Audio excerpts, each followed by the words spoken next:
আসসালামু আলাইকুম। উপজেলা প্রাণী সম্পদ দপ্তর ভেটেরিনারি হাসপাতাল মেহেরপুর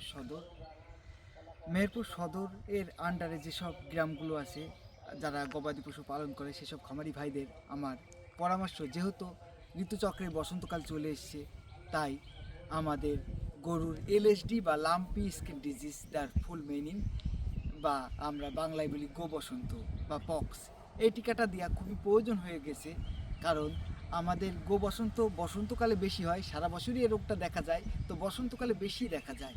তাই যাদের ছোট বাছুর হয়েছে বা যাদের বড় গরুর এখনও বসন্ত টিকা দেওয়া হয়নি, অবশ্যই আপনারা গরুর বসন্ত টিকাটা দিয়ে নেবেন।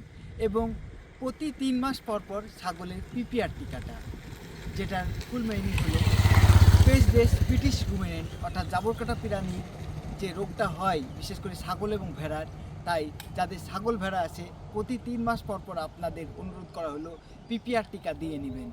আমাদের মেহেরপুর সদর হাসপাতালের পক্ষ থেকে যারা যারা পিপিআর টিকা দিবেন বা গরুর এলএসডি বা লাম্পি স্কিন ডিজিজ বা গোবসন্ত টিকা দিবেন, আমার সাথে যোগাযোগ করতে পারেন। আপনারা সার্ভিস চার্জের বিনিময়ে আপনাদের এই টিকা দেওয়া হবে। আপনারা মেহেরপুর সদর পশু হাসপাতালে যোগাযোগ করতে পারেন, অথবা এই নম্বরে আপনারা কল দিতে পারেন 017723160002।